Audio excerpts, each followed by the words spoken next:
Pernah tak anda tengok jadual berkala dan tertanya-tanya, apa sebenarnya yang istimewa tentang semua logam yang duduk di tengah-tengah tu?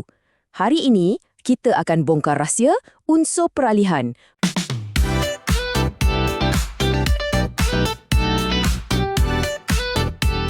Percayalah, mereka ni bukan sekadar logam biasa. Boleh dikatakan, mereka inilah nadi industri moden kita. Jadi, apa sebenarnya yang buat logam-logam ni begitu lain daripada yang lain? Kenapa mereka begitu penting?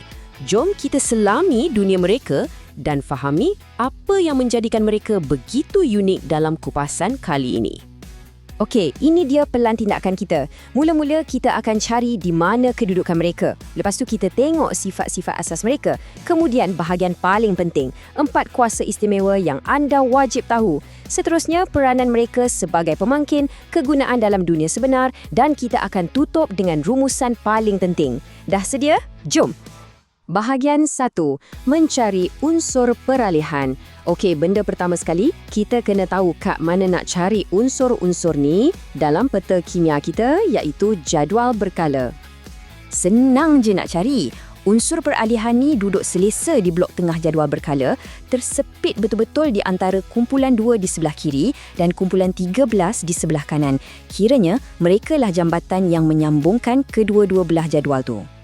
Dan saya yakin anda mesti kenal beberapa nama besar dalam kumpulan ni. Kita bercakap tentang kromium, mangan, besi atau ferrum dan juga kuprum. Nama-nama ni kita akan jumpa banyak kali nanti. Bahagian 2, sifat asas mereka. Sekarang kita dah tahu kat mana nak cari mereka. Tapi dari segi fizikal, apa persamaan semua logam ni? Secara umumnya, mereka ada semua ciri logam tipikal. Pepejal dengan permukaan yang berkilat. Tapi, fikirkan mereka ni sebagai versi upgrade. Mereka sangat keras, jauh lebih keras daripada logam kumpulan 1 dan 2. Selain tu, mereka juga sangat padat dan memerlukan suhu yang sangat tinggi untuk melebur dan mendidih. Memang lasak. Bahagian 3, 4 kuasa istimewa. Baiklah, sekarang kita dah sampai ke bahagian yang paling menarik, bahagian teras topik kita hari ini. Inilah 4 ciri kimia unik yang menjadikan unsur peralihan ni begitu istimewa. Anggap je ini macam kuasa luar biasa mereka. Dan saya cakap betul-betul ni ya, untuk tujuan peperiksaan, 4 ciri ni adalah sangat penting. Jadi, jom kita bagi tumpuan penuh dekat sini. Kuasa istimewa nombor 1 mempunyai pelbagai nombor pengoksidaan. Apa benda tu? Senang cerita, ini adalah kebolehan satu unsur yang sama untuk membentuk ion dengan cas positif yang berbeza-beza. Contohnya, ia boleh hilang 2 elektron untuk jadi ion positif 2 atau ia boleh hilang 3 elektron untuk jadi ion positif 3. Fleksibel kan? Dan slide ini tunjukkan contoh yang paling sempurna. Tengok ferrum atau besi. Ia boleh wujud sebagai ion ferrum 2 dengan cas positif 2. Tapi pada masa yang sama, ia juga boleh wujud sebagai ion ferrum 3 dengan cas positif 3. Satu unsur tapi ada 2 personality ion yang berbeza. Kuasa istimewa nombor 2, membentuk ion berwarna. Okey, yang ini memang favourite ramai sebab ia sangat jelas dan cantik. Apabila unsur-unsur peralihan ni larut dan membentuk ion, ia akan menghasilkan larutan dengan warna-warna yang sangat terang dan unik. Dan ini antara warna-warna yang anda kena ingat. Ion ferrum 2 bagi warna hijau, manakala ferrum 3 pula warna perang.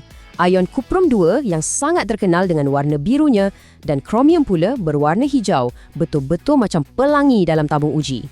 Kuasa istimewa nombor 3, membentuk ion kompleks. Okey, konsep ni mungkin kedengaran sedikit rumit, tapi asasnya mudah saja.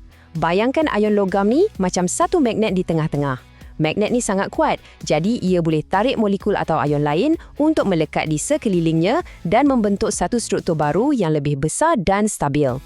Bahagian 4, kuasa sebagai mangkin. Dan untuk kuasa istimewa yang keempat dan terakhir ni, kita sediakan satu bahagian khas untuknya. Kenapa? Sebab peranannya sebagai mangkin ni sangat-sangat penting dalam dunia industri. Jadi, apa itu mangkin? Mudah je. Mangkin ni ialah satu bahan yang tugasnya untuk mempercepatkan tindak balas kimia.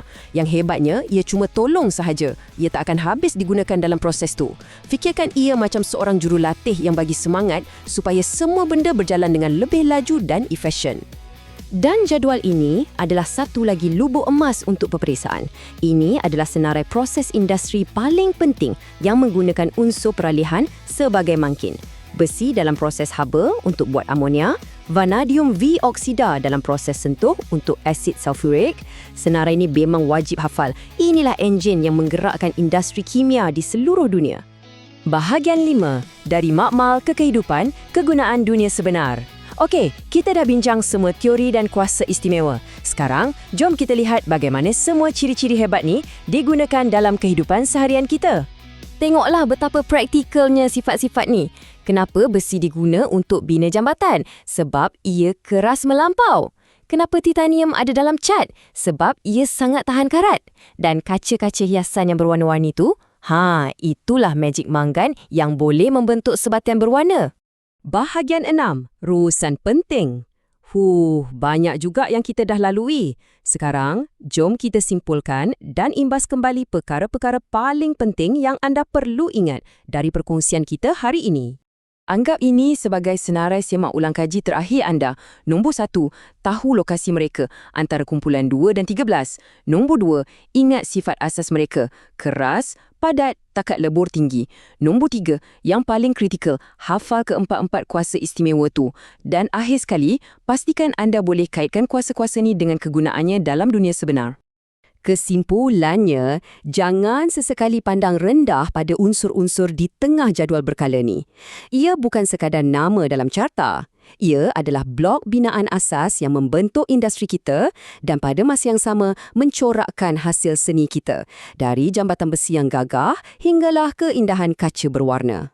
Logam-logam inilah yang membina dunia di sekeliling kita. Jadi, saya nak tinggalkan anda dengan satu soalan. Selepas tahu semua ni, cuba fikirkan sejenak. Antara semua kegunaan yang kita bincangkan tadi, yang mana satu paling membuatkan anda rasa, wow, tak sangka macam tu sekali gunanya?